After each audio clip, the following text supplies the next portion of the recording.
नमः।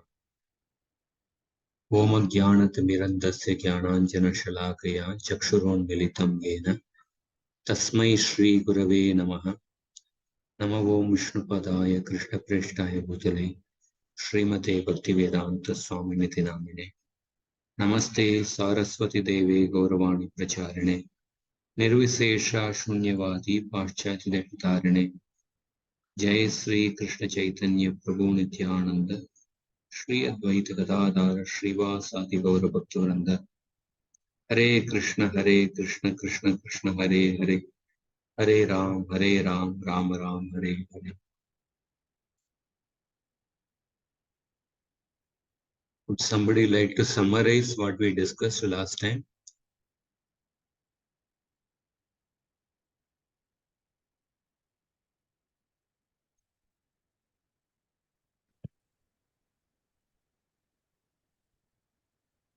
Prabhuji, should I? Anyone else wants to do it?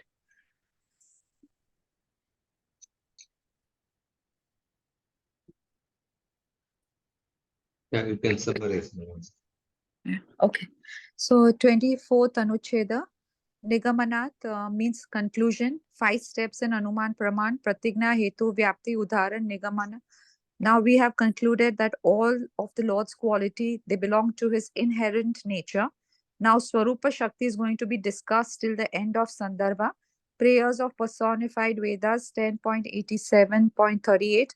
Qualities of the Lord are inherent in his Swarupa and they are intrinsic to his nature. Ajam avidyam anushayi tal alinget. The living entity has got inherent qualities made up of Gnan and Ananda. But because of embracing ignorance, the living entity's inherent qualities are covered. He is enjoying the products of gunas and identifying with the body and mind and senses and obtains material existence. Next two lines, like first two lines discusses about Jiva. Next two lines describe Supreme Lord.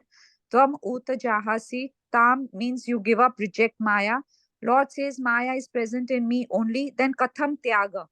Just like the snake rejects all skin, although skin is a part of his own body and it does not give importance to the old skin. Similarly, you are different to Maya, you reject Maya. Ajam refers to Maya and also has reference to goat. This is the pun intended.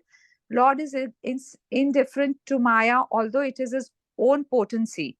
Just as the owner of eternally blissful cows, eternally blissful transcendental Kamdhenu, is indifferent to an insignificant goat. This is the first meaning. Second meaning is Twacham. Lord Krishna never associates with Maya. Srimad Bhagavatam 10.37.23. Lord is embodiment of pure Vishuddha and Vijnana, perfect spiritual awareness, situated in his own spiritual original identity. The Lord has automatically fulfilled all that you could intend for your will is never thwarted. Srimad Bhagavatam, 10.37.23. Swa samastaya sarvartha samaptam amoga vanchitam. Then Srimad Bhagavatam 10.84.14 prayers by Vedas personified says you contain all opulences in yourself. Uddhav Gita Srimad Bhagavatam 11.15.3. Lord Krishna speaks to Uddhava about yoga siddhis to substantiate the main verse of Srimad Bhagavatam. 8 primary paranormal powers are inherent in me. 11.15.5. 10 secondary appearing from material gunas. 11.15.3. Prahlad Maharaj is to his classmate. 7.6.63. Supreme Lord is whose personification of his own bliss and is realized through his divinity is hidden by the veil of his external energy, which creates the world by 3 gunas. Quality of Sarvagnyata by Sridhar Swami, Shvetashvara Upanishad 4.5. Jivatma tried to enjoy the she-goat, but Paramatma abandons the she-goat as already enjoyed. Anuccheda 25. Jiva Goswami quotes shloka from Hamsa Geet 11.13.40. 4 Kumaras question to Lord Brahma. It's a philosophical instruction. How can one break free mutual bond between sense objects and the mind? Sridhar Swami's commentary, qualities which are not made up of sattva, rajas, and tamas are present in the Lord. Jitante Stotra by Narada Panchantra. Then Brahma Tarka, that Lord is transcendental to all gunas. Kalika Puran, qualities in the Lord such as equanimity, absence of attachment. Take shelter of Krishna, who is free from the three gunas, who is indifferent to them and is well-wisher of all, most beloved self. Explanation of Nirguna and Saguna. In Advaitavad doctrine, what they say is Nirguna is true, absolute truth without attributes, and Saguna Brahman is of lesser manifestation of God within the illusory phenomenon world. Jiva Goswami quotes that these example quoted by Jiva Goswami are meant to show that Bhagwan does possess qualities or attributes without being under influence or control of Maya's three qualities or gunas. Nirguna means the Lord is free from the material attributes, but Saguna means that he has spiritual attributes. Padma Puran verse, Srimad Bhagavatam 11.13, Nirpekshakam means absolute, indifferent, independent. Because Bhagwan is complete in himself, he does not depend on the material creation for anything. He is his own support, Swashraya. Then you discussed about Samya Asanga, that is without attachment. Samya Asanga with attachment. Depends on the prefix you use. With attachment means he expresses his Bhakta Vatsalyata quality.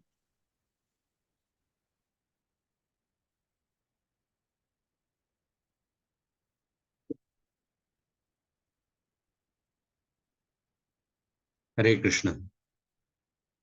Thank you, Mataji. 24th and 25th you nicely summarized. We'll go to the 26th Anucheda. I'll share the screen.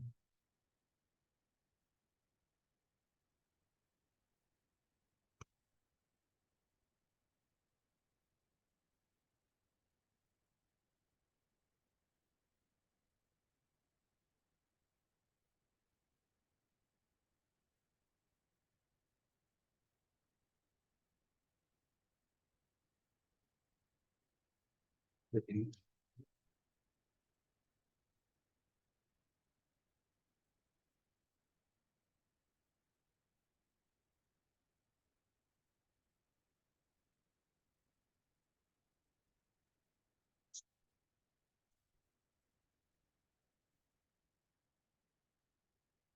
Twenty-sixth Anucheda.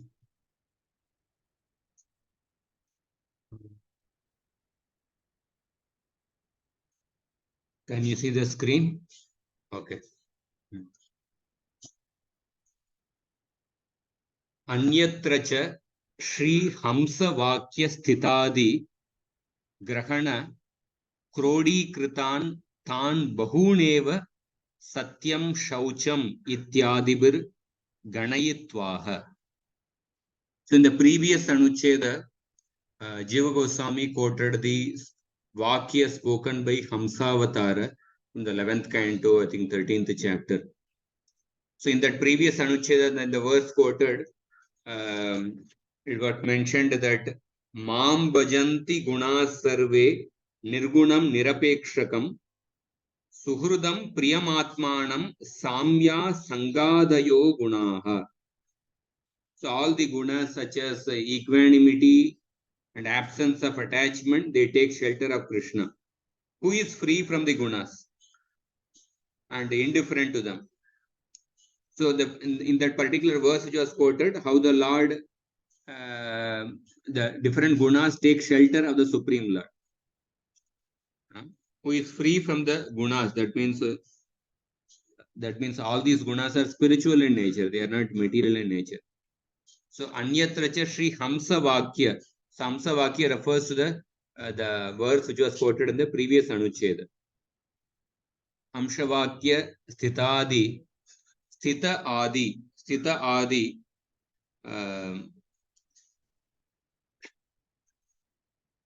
Hamsavakya Sthita Adi. Grahana Krodi Kritan. Krodi Krita means summarizing or concluding. Concluding. Tan Bahuneva. Tan Bahuneva. So elsewhere, in the first canto, 16th chapter, in the conversation between Mother Earth and the Dharma personified. Mother Earth was in the shape of a cow, and the Dharma was in the shape of a bull. And Dharma asked the cow, "What is the reason for your distress?" At that time, the Mother Earth said, "The reason for my distress is Krishna has disappeared from this world."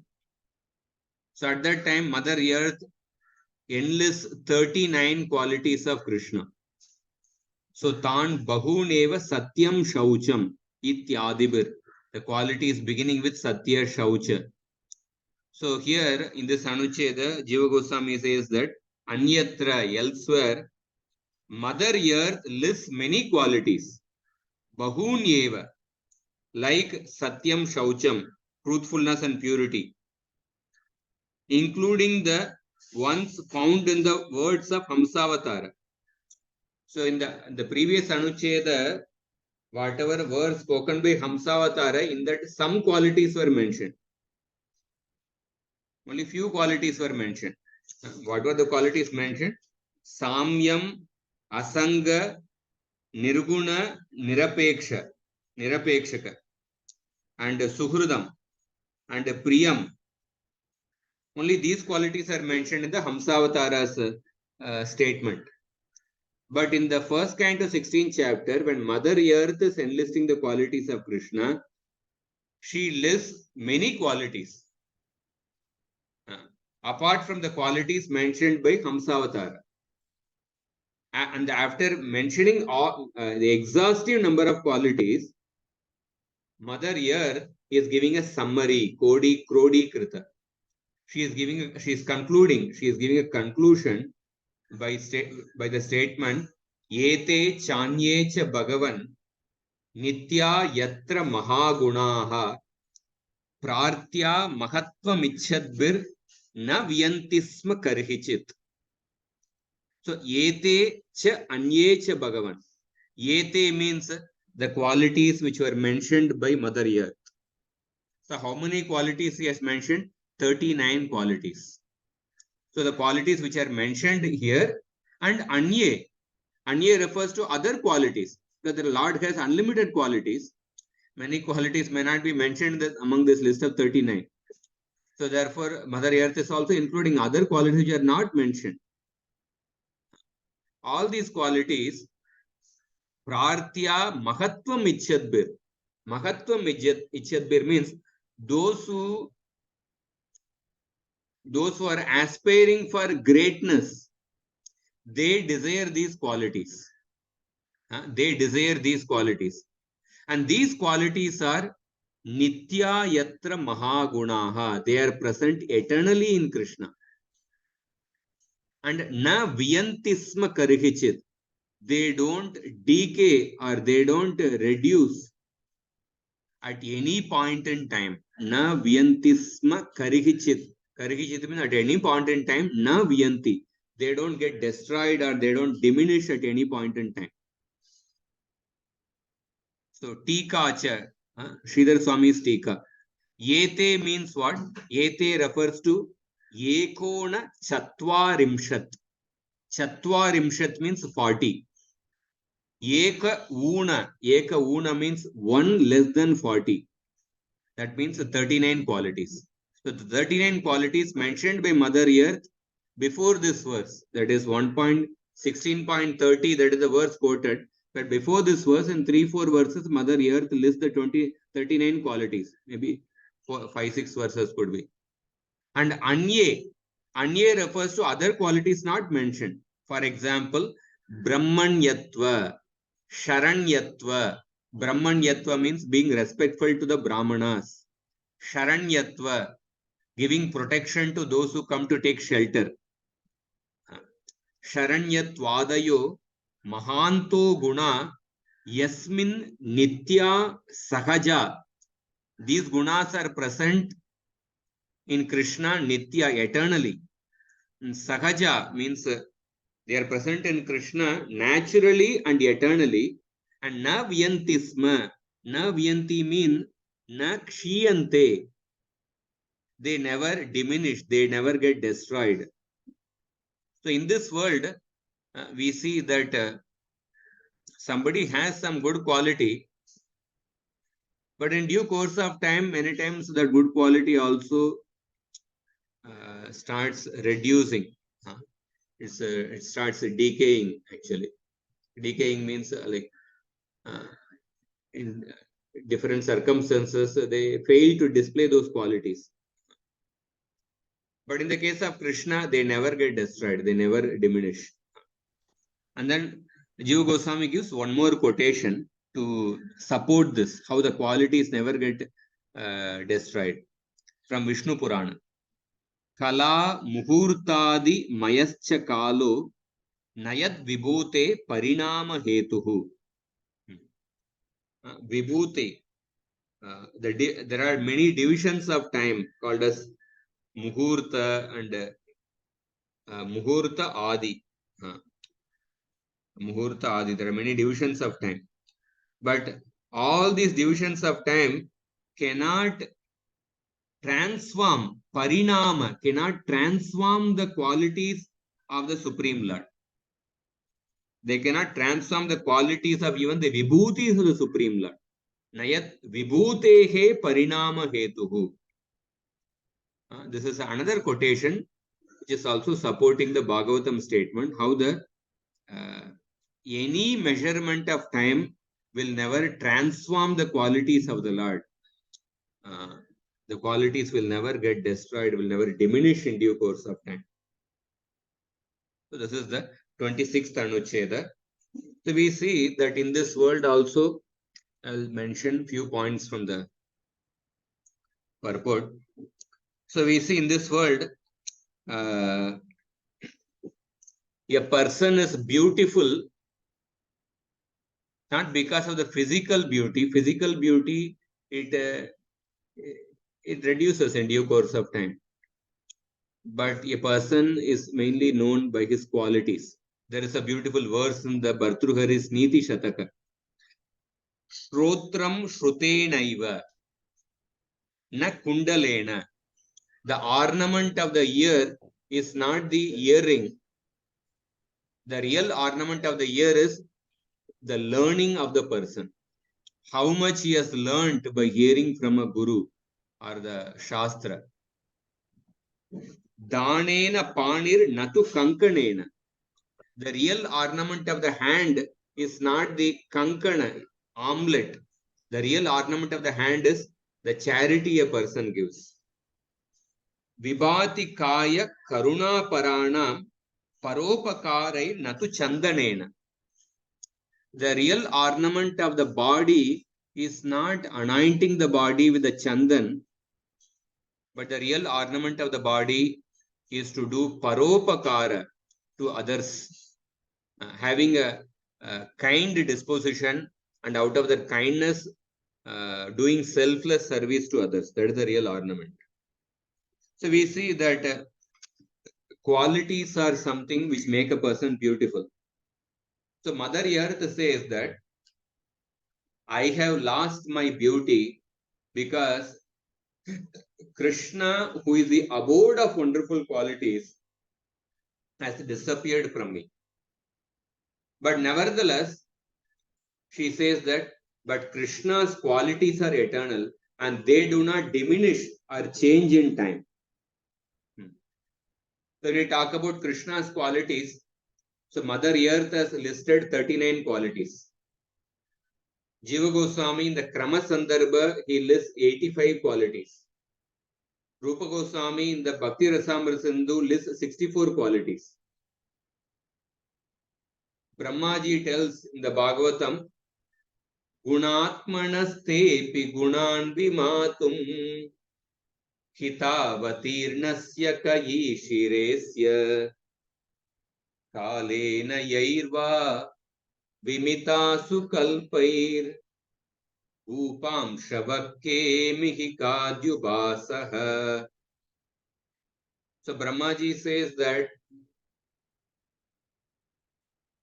even if a person manages to count the number of dust particles in the earth and number of snow particles, a number of light particles, but one will never be able to count the qualities of the Lord. So Brahmaji says the qualities are Krishna are unlimited. And so now Vyantisme, the material world, the qualities are not permanent, but in Krishna, the qualities are permanent. They never get destroyed.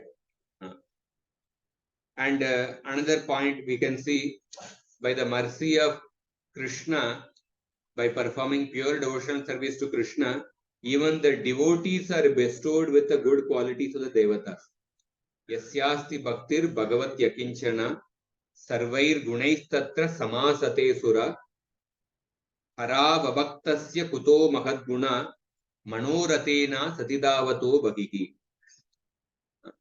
Yasyasti, by akinchana bhakti, by pure devotional service to Krishna, sarvair gunaistatra samasate suraha.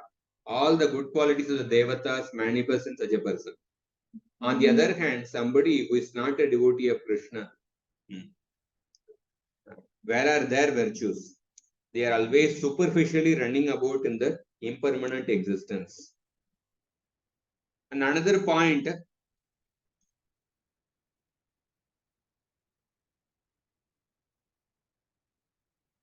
in the Nyaya Shastra, there is Tarka Sangraha. Tarka Sangraha is one of the first book in Nyaya school. Nyaya Shastra, it is said that the relation between substance and its essential qualities, according to Nyaya Shastra, the relation between dravya and its essential qualities is invariable. Invariable means eternal. That the relation between dravya and its essential qualities, that is called as samavaya sambandha. That means as long as the dravya exists, those qualities will also exist in the dravya. For example, a dravya is a milk. What is the essential quality of a milk? Whiteness, or the flavor of the milk. So as long as the milk exists, these qualities will definitely be present in the milk. So this sambandha is called a samavaya sambandha. On the other hand, there is another sambandha called a samyoga sambandha. Samyoga sambandha is between, for example, a table is kept, a book is kept on a table. The sambandha between the book and the table is called a samyoga sambandha. This sambandha is not eternal. Now the book is there in the table. If I take the book from the table, the samyoga sambandha is destroyed. But the samavaya sambandha, the relation between the dravya and its essential qualities is eternal, is invariable. It will exist as long as the dravya exists. So in this world, the different dravyas in this world, they are not eternal. They get like, for example, a pot is there. A pot is a dravya, but it is not eternal. It can get broken at any time. But in the case of the Supreme Lord, because he is eternal, and his essential qualities which are present in him, they are also eternal. In this world, the dravya, between the dravya and its essential quality, there is a samavaya sambandha. It is invariable. Eternally, the samavaya sambandha will be present as long as the dravya exists. But in this world, the dravyas are not eternal. But the Supreme Lord is actually eternal. So therefore, his essential qualities are eternally present in him. So that is called as Nityagate Nityam. The attributes of an eternal substance are eternal.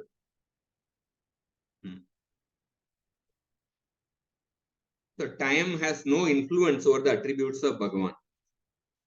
This is the 26th anuccheda. Is there any doubt in this?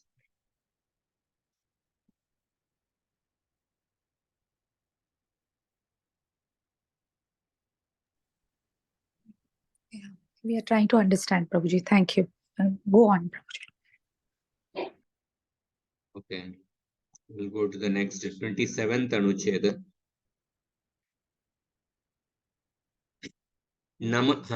Atayeva aha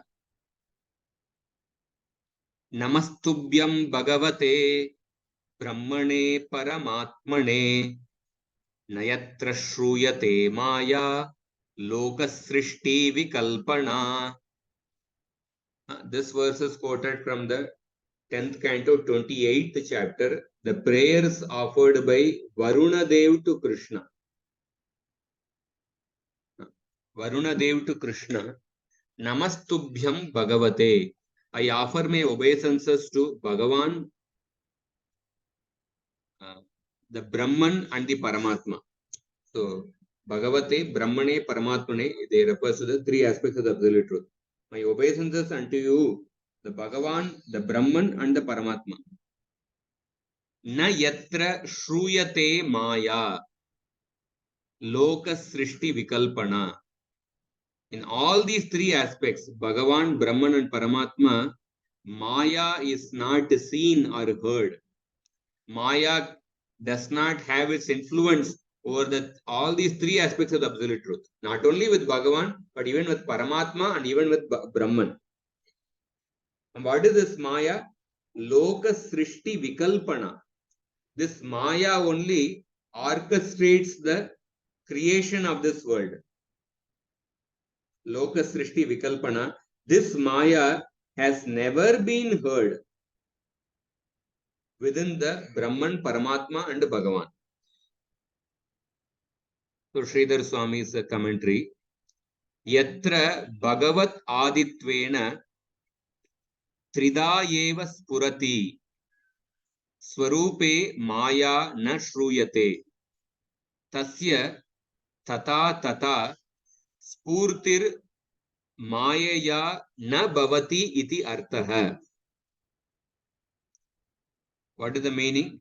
Bhagavat Aditvena. Bhagavat Aditvena means Bhagavan, Brahman and Paramatma. These are the three aspects of the absolute truth. Spurati Swarupe Maya na shruyate. That means no one has ever heard of Maya being present in Krishna, whose essential nature manifests in three ways: Brahman, Paramatma and Bhagavan. So nobody has heard that Maya is present in any of these three aspects: Brahman, Paramatma and Bhagavan. Tasya tata tata spurtir Mayaya na bhavati iti arthaha. That means the perception of him in any of the three manifestations is not possible through Maya. Mayaya na bhavati. Here Mayaya is used in the Tritiya Vibhakti. The Tritiya Vibhakti is the Karana Karaka, the instrument. So the first line is that in all the three aspects, Bhagavan, Brahman and Paramatma, no one has ever heard Maya being present in Brahman, Paramatma and Bhagavan. Therefore, we can never understand these three aspects of the absolute truth by using the instrument of Maya. Mayaya na bhavati iti artha. The perception of him in any of the three manifestations is not possible through Maya. So what is the reason? Tatra hetuhu. What is the reason? Loka srishtaveva vikalpitum srishti sthiti samharair vividam ishitum sheelam yasya sa. Because Maya, sheelam means natural ability. Maya has a natural ability to vikalpitum. Vikalpitum means to orchestrate. Maya has a natural ability to orchestrate creation, maintenance, and destruction of this cosmos. It has a natural ability to orchestrate only the material affairs. Only the material affairs through creation, maintenance, and destruction of the universe. So Maya is only expert in that. So therefore, through Maya, we cannot understand Brahman, Paramatma and Bhagavan. And then Jiva Goswami quotes one more verse to show that how Maya, so this 10th canto verse is shown that how Maya is not present in any of the three aspects of the absolute truth, and through Maya we cannot understand the Supreme Lord. And then he quotes one more verse from the 5th canto. In the question asked by Parishit Maharaj to Shukdev Goswami. Atayev Bhugola Prashne Hetutvena Ragya Api Uktam. Bhugola Prashne. When Parishit Maharaj is asking question about the Bhugola, structure of the universe,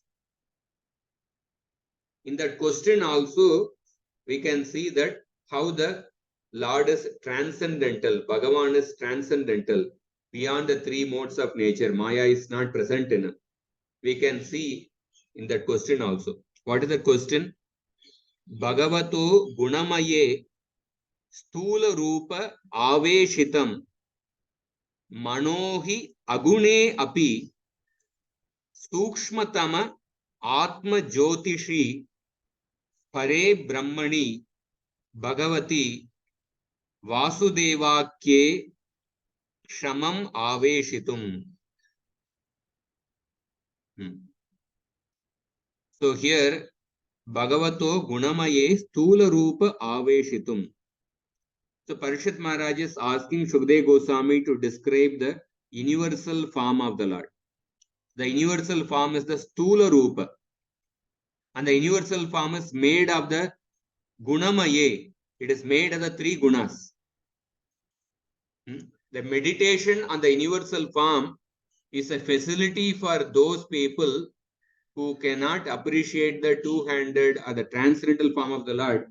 For them to gradually progress, first they are recommended to meditate on the universal form. So that is why Parishit Maharaj is asking Shukdev Goswami to describe the structure of the universe. He is saying that the mind, mana, aveshitum mana, aveshitam manaha, the mind that can be fixed on the stula rupa, the gross material form of the Lord. Gunamaye stula rupa bhagavataha. Bhagavataha gunamaye stula rupa, the mind which can be fixed on the gross material form of Bhagavan. That same mind, it can also meditate. Aveshitam, the last word, it can also meditate upon the Sukshma Rupa, Sukshmatama Atma Jyotishi. Can also meditate upon the most subtle, Sukshmatama, and self-effulgent, Atma Jyotishi, means self-effulgent form, and Agune, transcendental form, and the Parabrahma, Bhagavati Vasudevaki, can also meditate on the mind which can fix on the which can fix on the Stula Rupa, the gross material form of Bhagavan. The same mind can also be fixed on the most subtle form, the self-effulgent form, and the transcendental form of the Bhagavan, who is called as Vasudeva. Vasudeva ke Shamam Aveshitum. Aveshitum. Shamam Aveshitum. So in this verse, we see that the key word is Agune. Agune means transcendental, beyond the three gunas. So the word, the Agune in this particular shloka, it further confirms what is spoken in the 10th canto verse. Because Bhagavan's form is transcendental, so therefore the Maya cannot be present in the Bhagavan's form.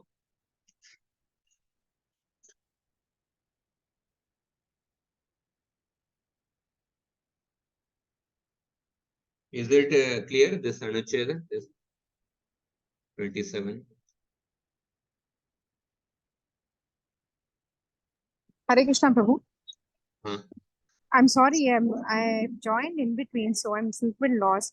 What we are trying to understand in this is Lord Swarupa Shakti does not have Maya. That means Lord is not influenced by any of the Maya's these things. Yeah, Like not he's beyond the time, he's beyond. That's what we're trying to understand here. in the Lord's form, whether it is Yeah. a Bhagavan aspect, Paramatma aspect, or Brahman aspect. In all three aspects, there is no influence of Maya.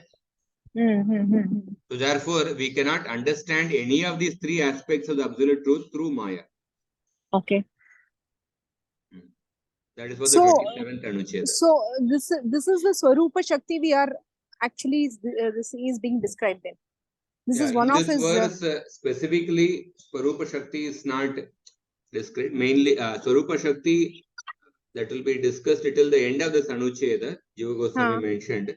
But in this verse, particularly is saying that there is no influence of the Maya, that means the external Maya, in the any of the three aspects of the absolute truth.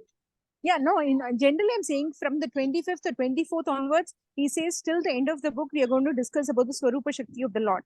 Correct. Yes. So I'm asking you, what it means to say is that means the first aspect is the Maya cannot influence the Lord. That is the first aspect of. Yes. Okay.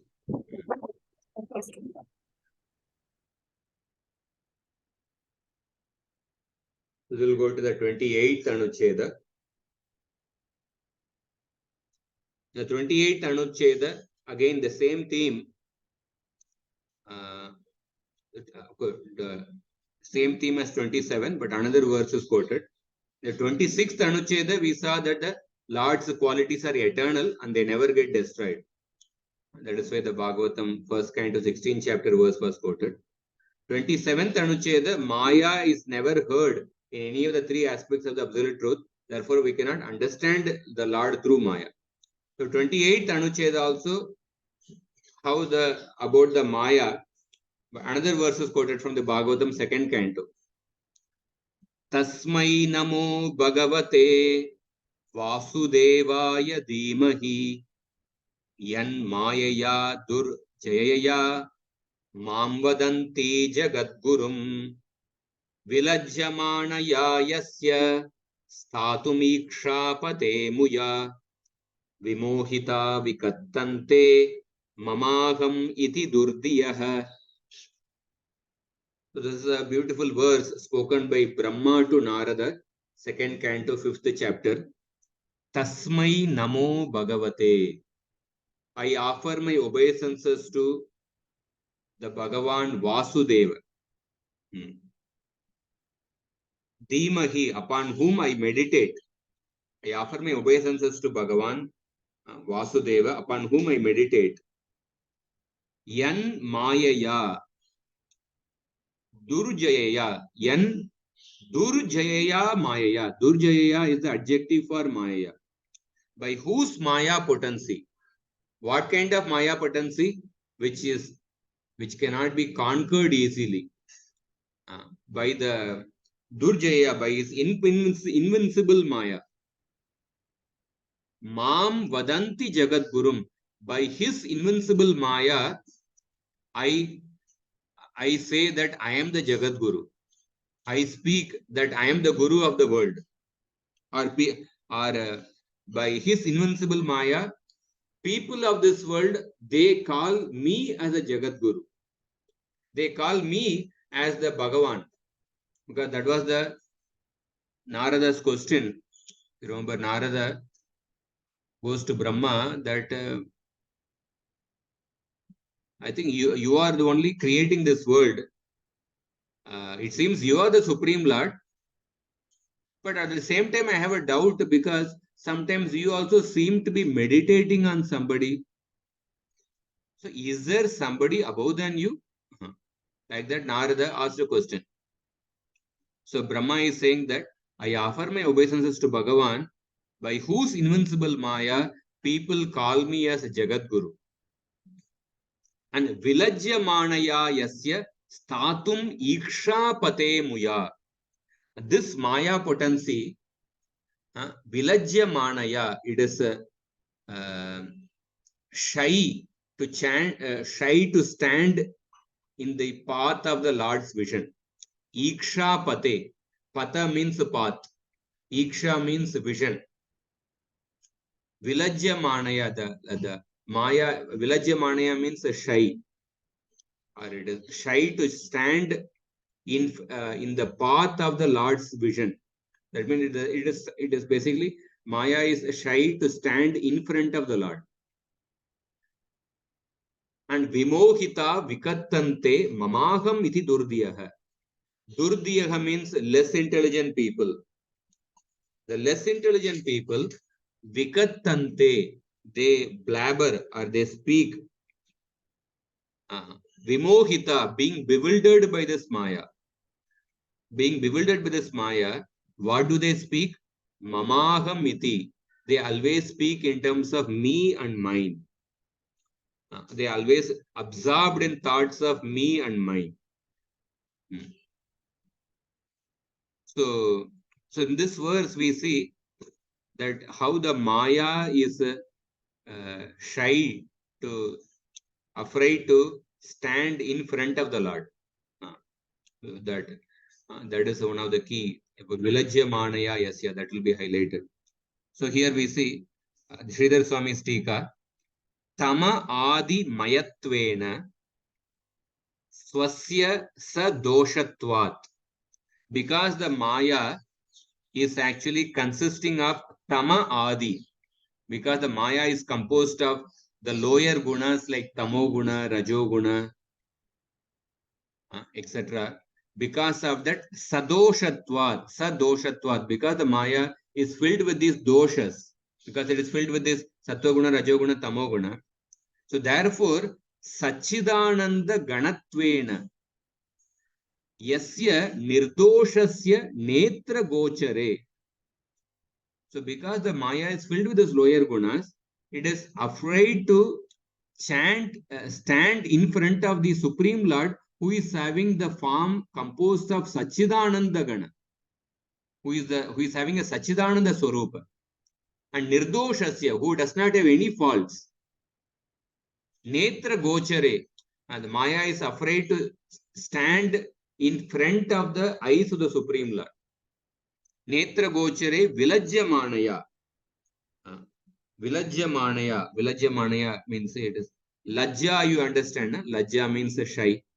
Vilajya Manaya, it is very shy. Vilajya Manaya, Amusha Mayaya, Vimohita Asmadadayo Durdiyaha. So the Maya stand in front of the Lord's vision, and this Maya is only bewildering myself and all the living entities. Vimohita Asmadadaya. So this Maya only, but less intelligent people like me, bewildered by her, always boast of me and mine. Asmadadayo Durdiyaha. So this is the 28th Anuccheda. So the Maya, we can see, bewilders the conditioned soul in many ways. One of the way by which it bewilders is that it makes the living entities consider the Supreme Lord to be an ordinary person. Avajananti Mamuda Manushim Tanuma Shritam Param Bhava Majananto Mama Bhuta Maheshwaram. To consider the Supreme Lord to be an ordinary person, that is one of the way by which Maya bewilders. Another way by which Maya bewilders the living entities is that it makes the living entities consider a living entity to be the Supreme Lord, or an ordinary person to be the Supreme Lord. And that is why we see there are so many avatars are worshipped by people in India. So many avatars are worshipped by people in India. Last week I was speaking with one devotee when I was going to Mayapur. I was traveling with one devotee. So he was telling that his parents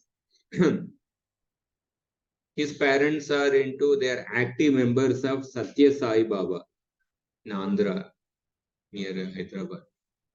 He said that his parents they are considered to be the leaders of the society of Satya Sai Baba in that particular area. For the past 3 decades, they are leading the Satya Baba, Sai Baba, this thing in their area. So what they do is that they simply chant some bhajan in every week or sometime, some days in a week. And then weekly once or something, they go in the morning, 5 o'clock. They go in the morning, 5 o'clock in the streets, and then they chant Sai bhajans. Just like Mahaprabhu would go, that song, what is that song?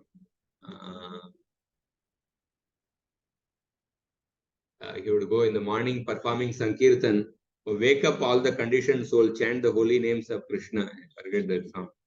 It's like that song Mahaprabhu and associates would go in the morning and chant. Today the Satya Sai Baba, their followers, they chant these bhajans and they do this Nagar Sankirtan. So they consider the Satya Sai Baba to be the Supreme Lord, Bhagavan. There's no, I'm not saying we should not respect Satya Sai Baba. We have to respect him, but as some sadhu or some saintly person, somebody who has done some social work, but not as Bhagavan. If somebody is respecting, worshipping him as Bhagavan, that is because Vimohita Vikattante, the Maya, because they are bewildered by Maya. So so many people, they accept many modern avatars and worship them as Krishna because they are bewildered by Maya. So here we see Prabhuji, just to interrupt, sorry. So, like, I was just hearing that somebody told Sai Baba, this is not Satya Sai Baba, the other Sai Baba. I think in Nasik or something, he's very prevalent. So somebody told him like, you are not Krishna, like, and people are worshipping you like Krishna. So he said that that's not my problem. I know that I'm not Krishna, but if they are worshipping me like Krishna, then it's fine, that way. So that also I had heard you. Yeah, that is this verse is exactly relevant for that answer, we can say, because Brahmaji is giving a very honest reply here. Brahmaji is giving a honest reply.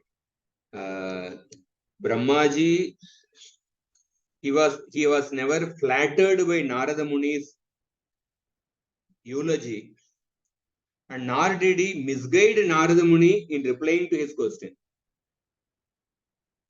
He didn't feel flattered when Narada Muni glorified him. At the same time, he did not misguide Narada Muni. He is giving very clearly, he is saying that, so although Brahmaji is a Gunavatar, he is extremely powerful, but he did not pose as Bhagavan. So he immediately reminded that I am not Bhagavan, people are calling me as Bhagavan because of their being influenced by Maya. Vimohita vikattante mamaham iti durdiyaha. The Prabhupada also, and some people called him as Krishna. Prabhupada immediately removed them, told them to be immediately removed from the ISKCON, because there is a contamination of Mayavad, like the Prabhupada told. So Brahma is the knower of the Vedas, and he clearly denounces such a thought that when people call him as Bhagavan. The same thing what Brahmaji has spoken in this verse of the Bhagavatam, the same thing he has also spoken in the Brahma Samhita. Dharmota papa nichayas shrutayas tapamsi brahmadi kita pataga vadayascha jiva yad datta matra vibhava prakata prabhava govindam adi purusham tamaham bhajami. This verse comes almost at the end of the Brahma Samhita. What is the meaning of this shloka? Govindam adi purusham tamaham bhajami. I offer my obeisances to the Sri Govinda, the Adi Purusha. Yad datta, by whose conferred power, yad datta matra vibhava prakata prabhava, by whose conferred power are all the prakata prabhava, the are by whose conferred power are maintained all the manifested potencies found to exist. So whatever manifested potencies which we see in this world, they are all existing because of the power conferred upon them by the Bhagavan, the Adi Purusha Govinda. And Brahmadi ki, Dharmota Papa Nichaya Shrutaya Tapamsi.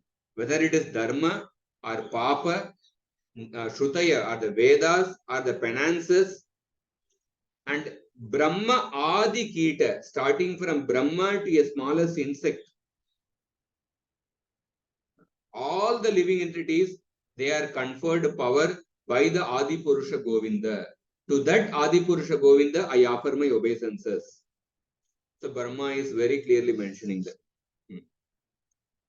So we can see that Maya, Vilajya Manaya Yasya, Maya is shy to stand in front of Bhagavan. That means Maya is standing behind the Supreme Lord. Because why Maya is standing behind the Supreme Lord? Maya is actually because Maya's service is to bewilder the living entities, entice the living entities. Of course, it is a service awarded by the Lord, and therefore the Maya feels shy to come in front of the Lord. And so we see in these two shlokas, the second canto, 5th chapter, these two shlokas, they show that Bhagavan and his qualities are not made of the material gunas. Maya is thinking that I am having so many doshas, but the Lord is free from so many doshas. His form is Sachidananda Gana. Therefore, how can I stand in front of the Lord? In this world also, like sometimes a very highly, very pure person is there. Because sometimes people feel, oh, how can I go in front of him? I'm having so many mistakes. I did so many papa. So Maya is actually standing beside, behind the Lord. So in the last 5 anuchedas, that is from 24 to 28 anucheda, Jiva Goswami has established 6 points. Bhagavan has unlimited inherent attributes. All his potencies are eternal. Maya does not influence him. Brahman, Paramatma and Bhagavan, they are all transcendental to Maya. And time has no influence on the internal potencies of the Lord. And even great Devatas like Varuna and Brahma, they are also servants of Bhagavan. And who is completely free from Maya. This is the 28th Anucheda. We'll go to the 29th Anucheda. Prabhuji, sorry to interrupt. What did you say? Varuna? Last what? Last what did you say? Varuna, Brahma, they are all servants of Bhagavan. Even great Devatas like Varuna and Brahma, they are all servants of Bhagavan. Because we quoted the verse spoken by Varuna. And we quoted that is the 27th Anucheda. In 28th Anucheda, we quoted the word spoken by Brahma. Thank you. We'll go to the 29th Anucheda. We may not be able to complete this, but I will see whatever we can. In this verse, there are 3 shlokas quoted, spoken by Devaki to Krishna. When Krishna was just born, Devaki offers prayers. From that, 3 consecutive shlokas are quoted.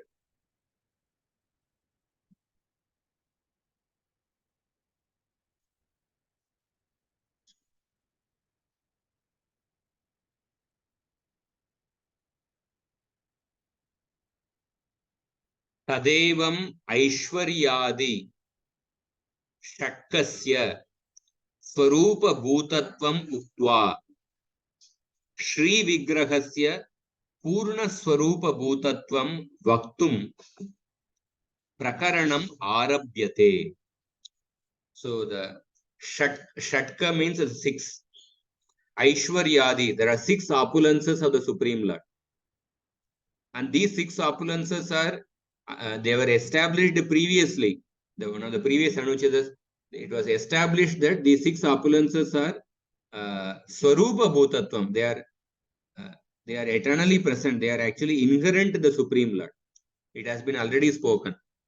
So after speaking that, Shri Vigrahasya Purna Swarupa Bhutatvam Vaktum Prakaranam Arabhyate. A new section, Prakaranam means a section. So a new section is being started in order to what purpose? In order to establish Shri Vigrahasya. Shri Vigrahasya, that means the body of the Supreme Lord, Purna Swarupa Bhutatvam, the body of the Supreme Lord fully belongs to his essential nature, fully belongs to his Swarupa Shakti. In order to establish this, a new section is being started. Prakaranam Arabhyate. Tatra Tasya Tadrishatva Sachivam Nityatvam Tavat Purva Darshita Tadrisha Vaikunta Adishtatritvena Siddhameva. So, what is being said in this sentence is that in the Vaikunta, the forms of the Lord in Vaikunta, they were already established that how the forms of the Lord in Vaikunta, they belong to the Swarupa Shakti of the Lord. That is already established. The characteristics of the Lord's body of being eternally part of his essential nature has been naturally established in earlier sections. Purva Darshita, in earlier sections, because of his being the presiding deity of Vaikunta, which is eternal. Because the Lord is the presiding deity of Vaikunta, which is eternal, so the Lord's form in Vaikunta, how they belong to the Swarupa Shakti, that is already established in the previous Anuchedas. But now in this Anucheda, what is especially going to be established is that Prapancha Avatirnatve api aha. When the Supreme Lord from the Vaikunta, when he takes avatara and appears in this prapancha, in this material world, even at that time, his form, his Shri Vigraha is only composed of the Swarupa Shakti. It is not composed of the Maya Shakti. Even when he takes as avatar and appears in this world. In order to establish this, 3 shlokas are quoted. 10.3.25, 26 and 27. So that is the purpose of this Anucheda. The first shloka. Nashte loke vipararda avasane mahabhutesh adibhutam gateshu yakte vyaktam kala vegena yate Bhavan Yeka Shishyate Shesha Samya Nashte Loke Dvipararda Avasane. So Dvipararda is the life of Brahma. So Dvipararda Avasane, after the lifetime of Brahma, that means Nashte Loke, at the time of the dissolution, cosmic dissolution. Mahabhuteshu Adibhutam Gateshu. So at that time, the Mahabhute, the Pancha Mahabhutas, they enter into the Adibhutam, they enter into their original undifferentiated stage or unmanifest state. And Vyakte Avyaktam, those which are Vyakta, those who are those objects which are manifest, they enter into the unmanifest state, Avyaktam. Kala Vegena Yate, by the force of time. So at that time, Bhavan Ekaha Shishyate. At that time, you alone remain. Because you alone remain, therefore you are called by the name Shesha. Shesha Samya. So therefore you are called by the name Shesha at that time, because you alone remain at the time of after the cosmic annihilation. So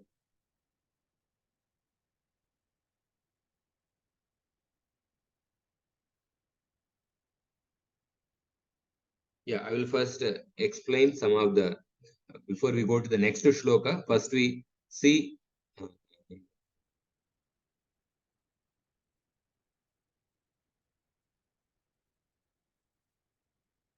Yeah, next shloka. We'll go to the next shloka, 10.3.26. Yoyam kalastasya te vyaktabandho cheshtam ahus cheshtate yena vishwam nimeshadir vatsaranto mahiyams tam tveshanam kshemadama prapadye. So the next shloka. So here Devaki is addressing the Lord, addressing Krishna by the word Avyakta Bandho. Avyakta Bandho, the friend of the unmanifest. So friend of the unmanifest, Yo Ayam Kalaha, this phenomenon of time, by which the cosmos becomes active. Yoyam Kalas Tasyate Avyakta Bandho Cheshtam Ahus Cheshtate Yena Vishwam. Yena Vishwam. This phenomenon of time by which the cosmos becomes active is your own action. Is your own action. Cheshtate Ahus Cheshtate. Cheshtam Ahus Cheshtate Yena Vishwam. It is your own action. Nimeshadir Vatsaranto Mahiyams. And this time factor is divided into units, starting from Nimesha up to the Vatsara, up to the years. Up to years, as long as the lifetime of Brahma. Vatsaranto Mahiyam. It is divided starting from Nimesha to the year and to the lifetime of Brahma. But Tam tu Ishanam. But you are the master of the time. But you are its master and Kshema Dama. And you are the abode of auspiciousness. And Prapadye. And therefore I take shelter of you. Prapadye. Therefore I surrender unto you. And this is the meaning of the shloka. So, and then Sridhara Swami's Tika is given. He Avyakta Bandho. What is the meaning of the word Avyakta Bandho? Sannidhya Matrena Prakriti Pravartaka Cheshta Nimesha Unmesha Rupam. So the Avyakta Bandho meaning is that Sannidhya Matrena Prakriti Pravartaka. That is the meaning. Sannidhya Matrena, simply by the proximity, the Lord actually Prakriti Pravartaka, the Lord agitates the Prakriti. Or Lord, simply by its by mere proximity, the Lord sets the unmanifest material nature into action. Prakriti Pravartaka. He sets the material nature into motion simply by mere proximity. Because the Lord, simply by glancing upon the material nature, he sets the material nature into action. Therefore, he is called as Avyakta Bandho, the friend of the unmanifest. So the Prakriti is initially in the unmanifest stage. And the Lord glances upon the Prakriti. So simply by the proximity, he sets the material nature into motion. And the word Cheshta. So Cheshta is there in the second line of the shloka. Cheshta means what? Nimesha Unmesha Rupam. Cheshta means Nimesha Unmesha Rupam. Cheshta means the action of the Lord. So the Lord's action takes the form of closing and opening of the eyes. Nimesha Unmesha. Nimesha Unmesha refers to closing and opening of the eyes. So we see that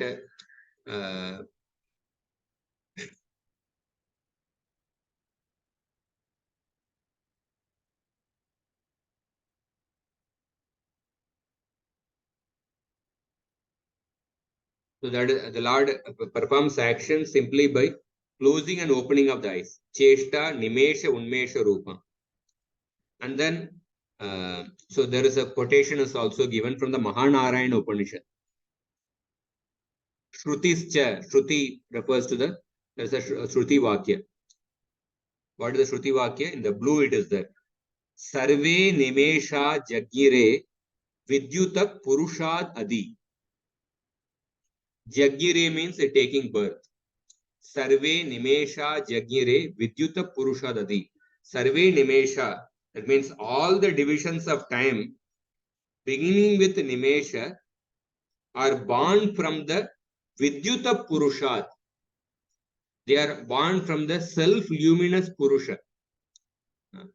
Vidyuta means self-luminous Purusha, self-luminous person. So now this Mahanarayana Upanishad Vakya is explained in the next sentence. Sarve Nimesha Adayaha. Sarve Nimesha Adayaha refers to Kala Avayavaha. It refers to the different divisions of time. Vidyuta means what? Vidyuta means V is the prefix and Dyuta means luminous or effulgence. So Vidyuta means Visheshena Dyotate. That is what it means, Vidyut. Visheshena Dyotate Vidyut. That means a distinct form of effulgence or a special form of Dyotana means effulgence. Visheshena Dyotate means a special form of effulgence. That is called Vidyut. Purushaha refers to what? Paramatma iti Shruti Padartha. Purusha refers to the Paramatma. So this Shruti Vakya is explained. And then further, again coming to the Bhagavatam Shloka is further explained by Sridhar Swami.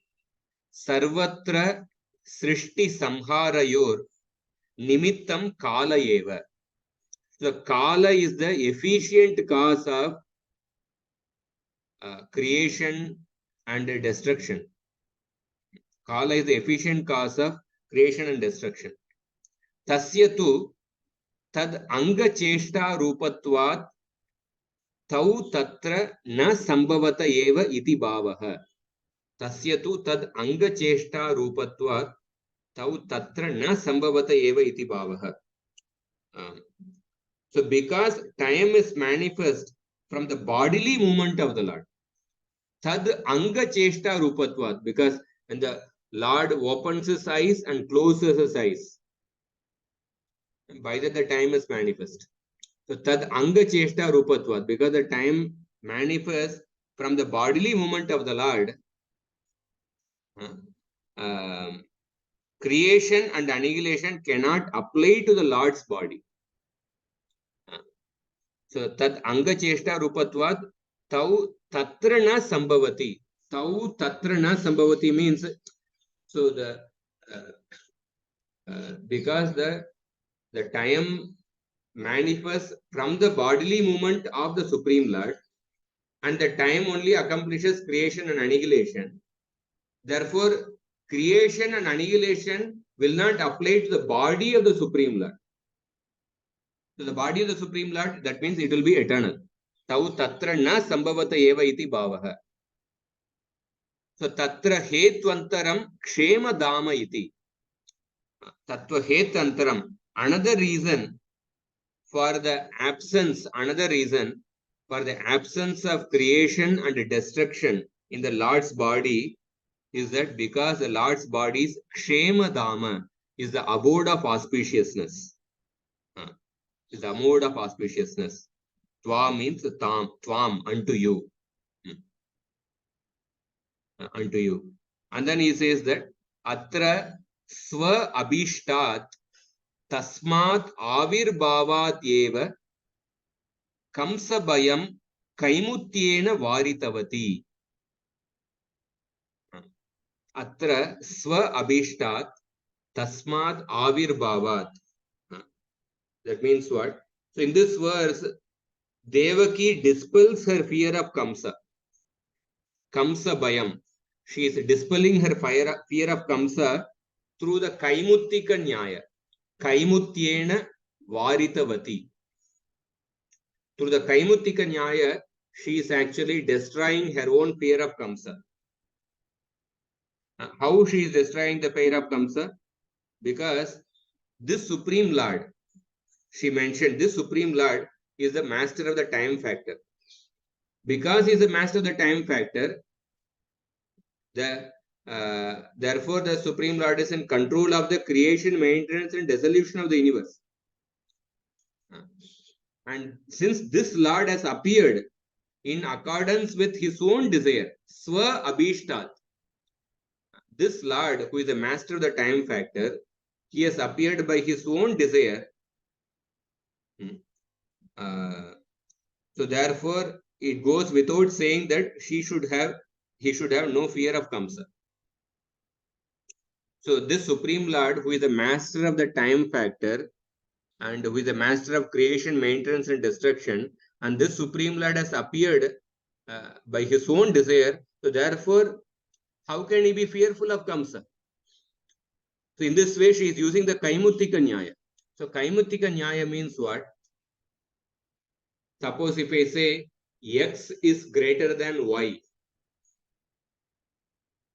X is greater than Y, then it goes without saying that 1000X is greater than Y. It goes with 1000X is also more than Y. So similarly, if Krishna is the source of time, and if Krishna is feared even by death personified, then it goes without saying that he or anyone under his protection, Krishna or anyone under his protection, that means his devotees, should have no fear of Kamsa, should have no fear of a mere mortal like Kamsa. Because even death personified is afraid of Krishna. If death personified is afraid of Krishna, then how can a mere, then why? It goes without saying that Krishna will never be afraid of a mere mortal like Kamsa. It goes without saying the people who are under the protection of Krishna, they don't have to fear from a mere mortal like Kamsa. So that in that way, the Kaimuttika Nyaya is used by Devahuti here, by Devaki here. Is it clear? Yes. Should we complete this? Maybe just maybe one more shloka and then few explanation. And then I'll just complete this and then this will come to the logical end of the anuccheda. Then third shloka. Martyo mrityu vyalabita palayan lokan sarvan nirbhayam nadyagachat tvatpadabhyam prapya yadrichayadya swastashete mrityurasmadapaiti. This is the third shloka in the anuccheda. So Mrityu Vyalabhita Palayan. So Martya refers to all the human beings. So all the human beings are mortal and Mrityu Vyalabhita, and they are constantly afraid of being swallowed by the great serpent of death.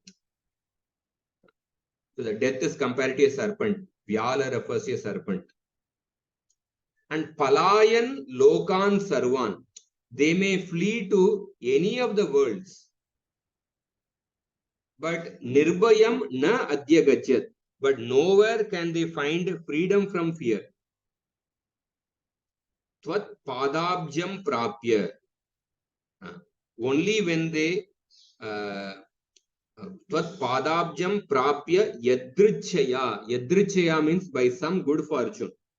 Only through some good fortune, when they attain your lotus feet, Tvat padabjam prapya, can they swastaha shete.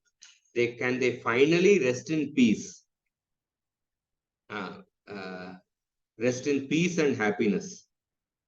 Because death himself flees in fear of you. Mrityur asmad apaiti. So only when they take shelter of your lotus feet by some good fortune, they can attain real peace and happiness. Why? Because death personified is afraid of Krishna. Mrityur asmad apaiti. So the explanation of the shloka. Lokan prapya nirbhayam bhayabhavam. Tvat padabjam tu prapya it ubayatra api anvayah. So the word prapya should be applied to both the phrases. Lokan sarvan. That means prapya lokan, prapya sarvan. They should be applied to both the phrases. They should be applied to both the phrases lokan sarvan and tvat padabjam. So only the one, I mean lokan sarvan prapya, there also prapya should be applied, and tvat padabjam prapya, there also the prapya should be applied. That means wherever they may flee to any of the three worlds, they will not be free from fear. But only tvat padabjam prapya, only when they attain your lotus feet, they become freedom from fear. And tvat padabjam tu prapya iti ubayatra api anvayah. Ubayatra api anvayah. The prapya should be applied to both the phrases, sarvan lokan and tvat padabjam. So atra tvat padabjam iti shri vigraham eva tata vispashtam saditva iti. So atra tvat padabjam iti shri vigraham eva tata vispashtam saditavati. So therefore, by saying that tvat padabjam, your lotus feet, Devaki clearly establishes that the Lord's form is such that death fears it. Vispashtam saditavati. So vispashtam means very distinctly, clearly she is stating that the death is fearing your lotus feet, death is fearing your form. So atayeva amrita vapuhu iti sahasranama stotre mritam maranam tadrahitam vapurasya vapur asyatva amrita vapuhu. So therefore, in the Sahasranama Stotra, the Lord has been named as the Amrita Vapu. Amrita Vapu means one who has an immortal body. So while commenting on the Sahasranama Stotra, that means Vishnu Sahasranama Stotra, there is one of the name of Vishnu is called as Amrita Vapu, one who has an immortal body.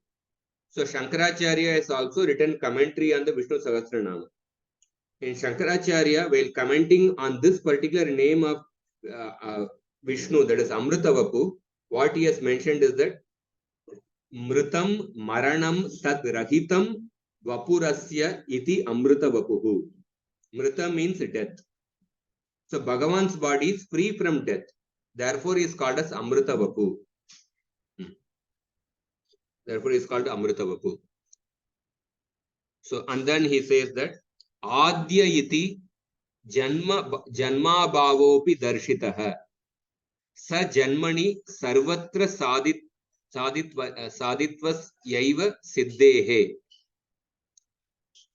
taduktam pradurasid yata prachyam dishinduriva pushkalaha. So by addressing the Lord as Adya, so Devaki is addressing the Lord as Adya. For example, na adya gachat, na adya gachat. The second line, the adya word is the adya means original one. So by that word also janma abhava. By that word also it is mentioned that the Lord's body is birthless. His body is birthless. And sajanmani sarvatra saditvasyaiva siddhehe, because only those things that take birth have a beginning. Sajanmani sarvatra saditvasyaiva siddhehe. Those which have birth, they have a beginning. So taduktam, therefore it was said, pradurasit yata prachyam dishinduriva pushkalaha. So the Lord appeared just as the full moon rises in the east. And there is also a Shruti Vakya from the Maha Upanishad. Shrutishcha atra sa brahmana srijati sa rudrena vilapayati Sonutpattir alaya eva harihi paraha paramanandaha. The Maha Upanishad states that the supremely blissful Sri Hari creates through Brahma. Sa Brahmana Srijati. He creates through Brahma. Sa Rudrena Vilapayati. He destroys through Rudra. And Sonutpattir alaya eva harihi. But yet he is free from birth and death. And he is supremely blissful. Paraha Paramanandaha. Iti Maha Upanishadi. So in this way, Devaki is speaking these three shlokas. So the purpose of this anuccheda is that even when the Supreme Lord appears as an avatara in this world, his body is still part of his Swarupa Shakti only. Because it was already established that the form of the Lord in Vaikuntha is in Swarupa Shakti. But the purpose of this anuccheda is that even when the Lord appears as an avatar in this world, his form is free, is only in a Swarupa Shakti, it is not touched by Maya. So because Devaki is offering praise to Krishna, now Krishna has appeared as an avatar in this world. So Krishna is the avatari, but he has appeared as an avatar in this world. So now Devaki is speaking about Krishna. So in these verses, it is clearly mentioned in the different words, how by the word Amrita Vapu, or how the death personified is afraid of Krishna, and how the time is under the control of Krishna, and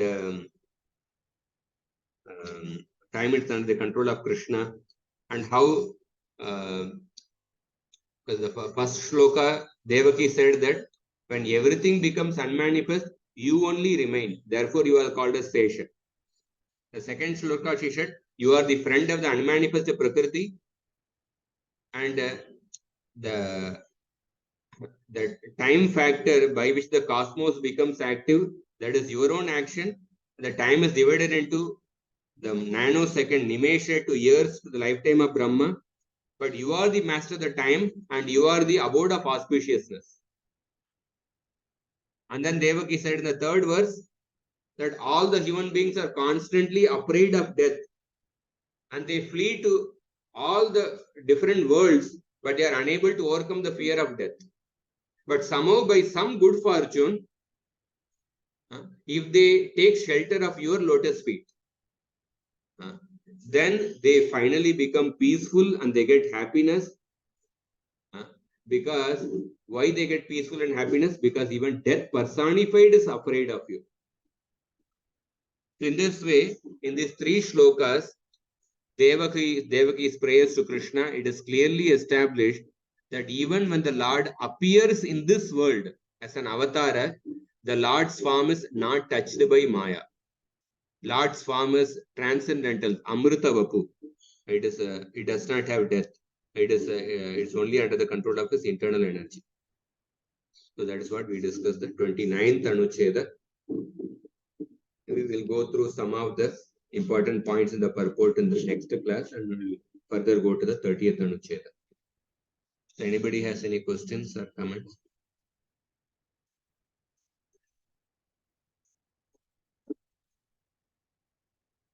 Anything you are not, it needs more clarity, you can discuss again. Hare Krishna, Prabhuji. In the Anuched, last one, 29, actually we were talking about the 6 opulences of the Lord, isn't it? So then how does these 3 shlokas fit into that?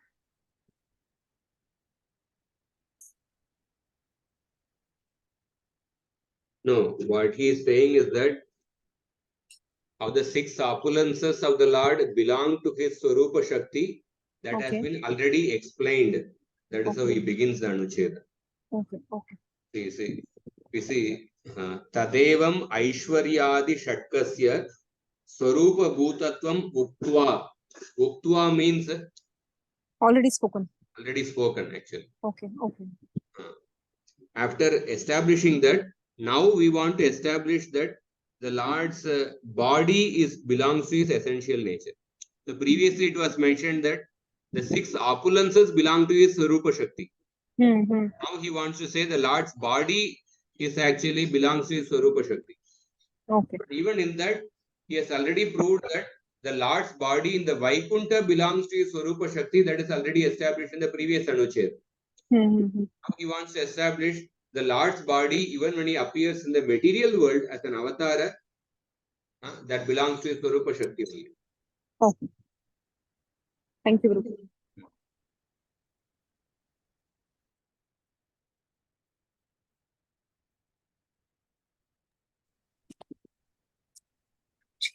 Prabhuji, can I ask something which is not related to today's topic, but it's Okay. Just before, if anybody has any questions related to today's topic, otherwise we'll take up your question.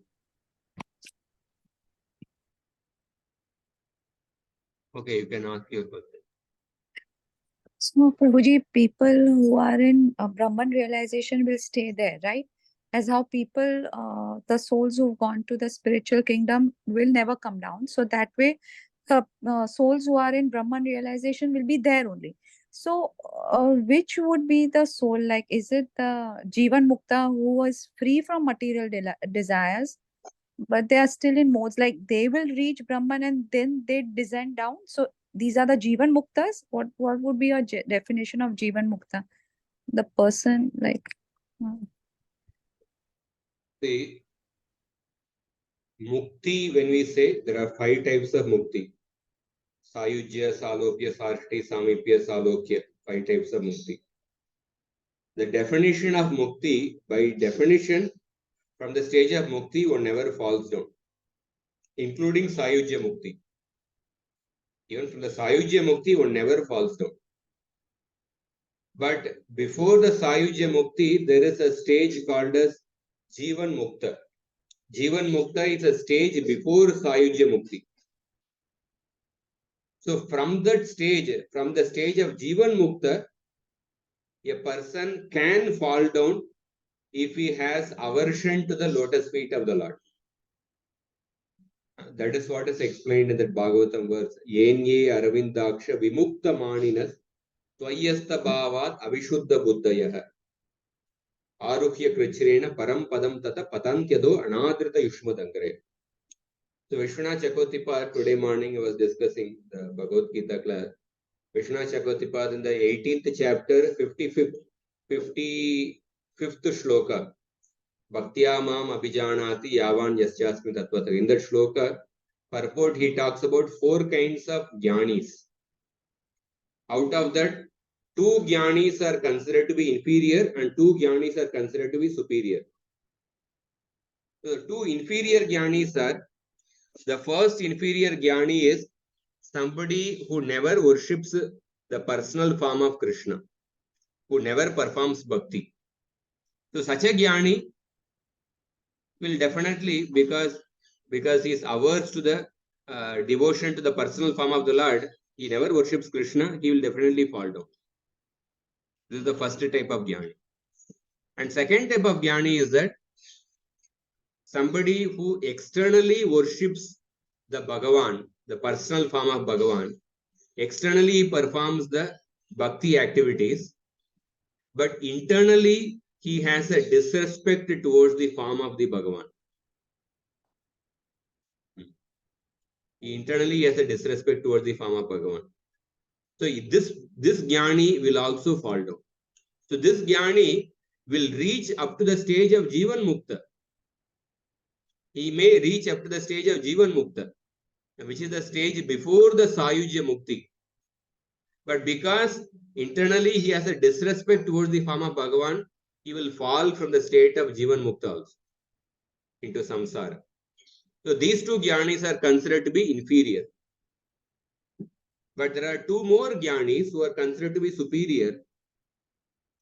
Among them, the first is that those who perform Jnana Marga along with Bhakti Marga, but they don't have disrespect towards the form of Bhagavan, unlike the second category. So these jnanis, they attain Sayujya Mukti and they never come to the samsara. So these jnanis are superior. And then the fourth type of jnani is that those jnanis, by some good fortune, when they get the association of pure devotees, and they take up to the unalloyed devotional service to Krishna. And these jnanis, the example of this fourth type of jnani is Shukadeva Goswami. Atma Ramascha Munayo Nirgranta Api Urukrame Kurvanti Akaitukim Bhaktim Ittam Bhuta Guno Harihi. Yeah, Shukadeva Goswami, after getting the association of the devotees, he got attracted to the transcendental qualities of Krishna and he performed unalloyed devotional service to Krishna. These are the four types of jnanis, two inferior and two superior. Hare Krishna. Thank you, Prabhuji. Hare Krishna, Prabhuji. Dandat Pranam. Can I ask a question, Prabhuji? Yes. Prabhuji, I was just wondering, you said when the Lord glances at the material universe, all the creation starts.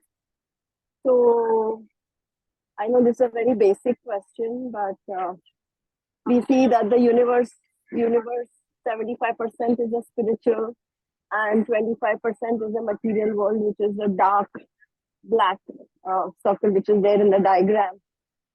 So I was just wondering, at what point in time, my basics are still not clear, Prabhuji. At what point in time was that black circle, that material world, that Pradhan, that Mahatattva created at what point in time? Because there must be a certain point in time. So, at one point in time it was created, you were asking? Yes, because Nimesha and we were talking all about time and creation, so suddenly this question just, when did it come up? And no, it has been going on since Anadi Kala. There is no beginning. This has been going on since, because material world, the material world becomes manifest and unmanifest. Since Anadi Kala, that means since beginningless time, the material world is has been material universes are getting created and they're getting destroyed. So, because we are used to, when we are used to reading history, okay, on this particular year, this happened, this particular month, this happened. So we are used to this particular point in time.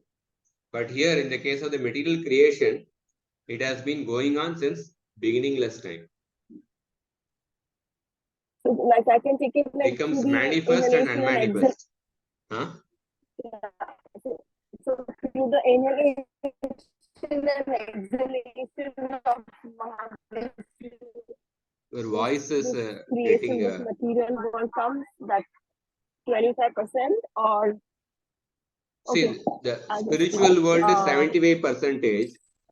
So can you hear? Okay. Just 1 minute. Spiritual world is never created. Spiritual world is always there. That's the 3/4. Material world is created and destroyed. It is manifest and unmanifest. And it is going on since a beginningless time.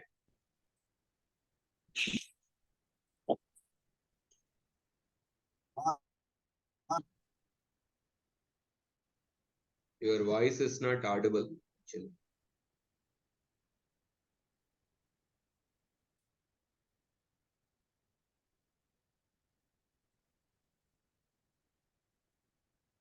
Hare Krishna. Yes. Yes, Prabhuji, sorry. So I can take it as the inhalation and exhalation of Mahavishnu from the pores of his body. Universes are coming, but that thing that all that also goes in and goes out. The black material world, the Mahatattva also goes in and goes out. Do I take it that way from a pictorial point of view? Yeah, it starts from subtle to grass and grass to subtle. Creation is from subtle to grass, and Right. annihilation is that grass to subtle. What is manifest, it becomes unmanifest. Like that. Right. Okay, Prabhuji. Thank you.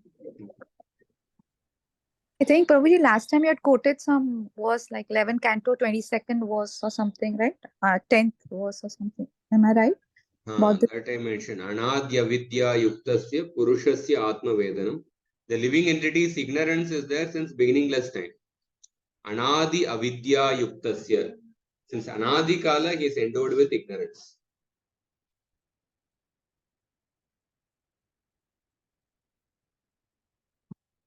So Mataji's question about the creation of the material world. What Bhagavad Gita was Purusha Prakritisto hi. No, Sorry. no, not that verse.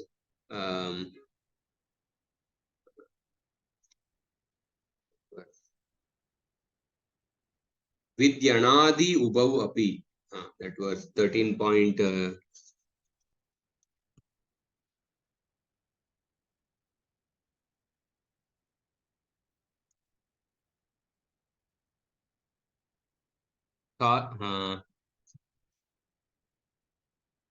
13.20 Prakritim Purusham Chaiva Vidyanadi Ubhavapi.